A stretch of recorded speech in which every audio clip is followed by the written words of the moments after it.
Hello friends, welcome to my channel. आज हम CBSE की तरफ से जारी किए गए एक बहुत ही इंपॉर्टेंट सर्कुलर पर बात करेंगे। ये सर्कुलर हमारे देश के लिए एक खास दिन की सेलिब्रेशन के बारे में है, जो कि है कॉन्स्टिट्यूशन डे। चलिए इस ऑफिशियल सर्कुलर और इसके एनेक्शर में दी गई जानकारी को समझते हैं, जो सभी सीबीएसई एफिलिएटेड स्कूल्स के लिए। और चैनल पे फर्स्ट टाइम आए तो please like and subscribe to my channel, ताकि हम फर्दर भी ऐसे कंटेंट्स ला सकें। तो चलिए शुरू करते हैं। एज पर द सर्कुलर हम लोग को क्या करना है, तो चलिए डिटेल में डिस्कस कर लेते हैं। सर्कुलर जो कि नवंबर 24 को यानी कि आज के डेट पे अपलोड किया गया है सीबीएसई के वेबसाइट में, सभी स्कूल से कॉन्स्टिट्यूशन डे मनाने के लिए कहा गया है, जो हर साल नवंबर 26 को मनाया जाता है। तो नवंबर 26 को ही क्यों मनाया जाता है? क्योंकि इस दिन कॉन्स्टिट्यूशन ऑफ इंडिया को अडॉप्ट किया गया था। तो सबसे पहले बात कर लेते हैं कुछ एक्टिविटीज़ की जो स्कूल्स को कराना कंपलसरी रहेगा, जैसे कि प्रियम्बल पढ़ना। सेलिब्रेशन का सबसे क्रूशियल पार्ट है कि प्रियम्बल टू द कॉन्स्टिट्यूशन के पार्ट को रीडिंग कराना। सभी स्कूल को ये रीडिंग नवंबर 26 को 2025 को मॉर्निंग असेंबली के दौरान ऑर्गेनाइज करना होगा। पेरेंट्स, टीचर्स और स्कूल एडमिनिस्ट्रेटर भी सुबह 11 बजे से इस रीडिंग में शामिल हो सकते हैं।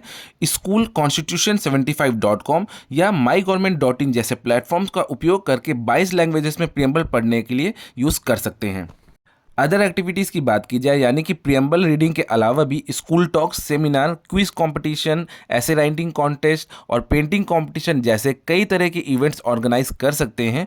स्टूडेंट्स को mygovernment.in यानी कि mygov.in पर होस्ट किए गए online quiz on constitutional democracy में पार्टिसिपेट करने के लिए एनकरेज करना है, ये स्कूल को इंश्योर करना है।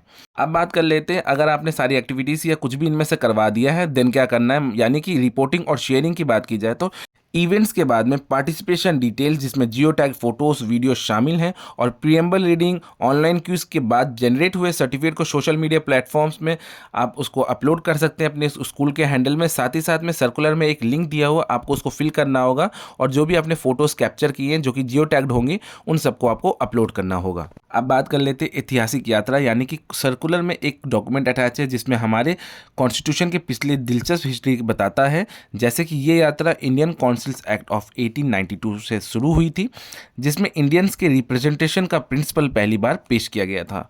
फिर इंपॉर्टेंट माइलस्टोन आए, जैसे कि मॉर्ले मिंटो रिफॉर्म्स इन 1909 ने इलेक्ट मेंबर्स को इंट्रोड्यूस किया। उसके बाद गवर्नमेंट ऑफ इंडिया एक्ट 1919 ने प्रोविडेंस में मतलब दोहरा शासन शुरू किया, जिससे इंडियंस की ज़्यादा पार्टिसिपेशन हुई। सबसे बड़ा बदलाव हुआ था गवर्नमेंट ऑफ इंडिया एक्ट 1935, जिसमें एक फेडरल स्ट्रक्चर की नींव रखी और प्रोविडेंस की पूरी ऑटोनॉमी दी। आखिरी में अगर बात की जाए तो कॉन्स्टिट्यूएंट असेंबली 1946 में बनी, और इसमें अपना काम दिसंबर 1946 को शुरू किया। मेहनत के सालों के बाद, मींस काफ़ी सालों की मेहनत के बाद में कॉन्स्टिट्यूशन को ऑफिशियली नवंबर 26 को 1949 को अडॉप्ट किया गया था, और ये जनवरी 26 1950 से लागू हुआ था।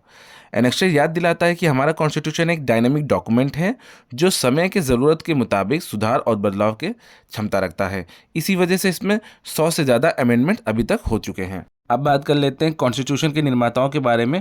जैसा कि आप सर्कुलर में भी देख पाओगे, तो कुछ पर्सनालिटीज़ के बारे में बताया गया, जैसे कि डॉक्टर राजेंद्र प्रसाद, वो कॉन्स्टिट्यूशन असेंबली के प्रेसिडेंट थे। उन्होंने शांतिपूर्ण बहसों को सुनिश्चित किया था और सर्वसम्मानित बनाने में मदद की, और 26 जनवरी 1950 को फाइनल कॉन्स्टिट्यूशन पर साइन किए।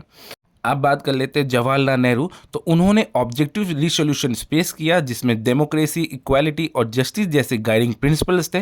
वो चीफ पॉलिटिकल आर्किटेक्ट थे। अब बात करेंगे डॉक्टर बी.आर. अम्बेडकर की, तो मुख्य शिल्पकार तो यही थे।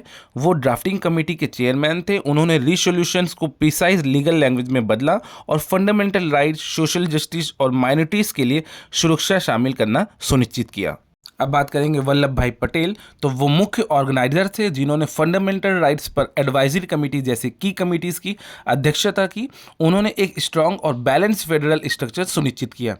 अब बात करेंगे हंसा मेहता के बारे में, तो ह्यूमन राइट्स के एक महत्वपूर्ण आवाज़। उन्होंने महिलाओं के लिए अधिकार यानी कि वुमेन राइट्स को संरक्षित किया। उन्होंने एनी मैन ड्राफ्ट को एनी पर्सन से बदलने के लिए जेंडर इवन लैंग्वेज की मांग की। अब बात कर लेते हैं मौलाना अबुल कलाम आज़ाद के बारे में, तो वो माइनॉरिटीज़ के पॉलिटिकल इंटेलेक्चुअल आवाज़ थे। उन्होंने सभी नागरिकों के लिए फंडामेंटल राइट्स सुनिश्चित करने में मदद की और एक सर्कुलर और यूनिफाइड कॉन्स्टिट्यूशनल सिस्टम की दिशा में असेंबली को गाइड किया था। अब बात कर लेते हैं गोपीनाथ बरदौली के बारे में, तो उन्होंने north east frontier tribal and excluded areas sub committee की अध्यक्षता की। उन्होंने सेफगार्ड की सिफारिश की, जिससे कॉन्स्टिट्यूशन के पार्ट 10 का फॉर्मुलेशन हुआ था। तो इस वीडियो के लिए सिर्फ इतना ही था। अगर आपको वीडियो अच्छी लगी हो, इन्फॉर्मेटिव लगी हो, तो please like and subscribe to my channel. मिलते हैं नेक्स्ट वीडियो में। Thanks for watching.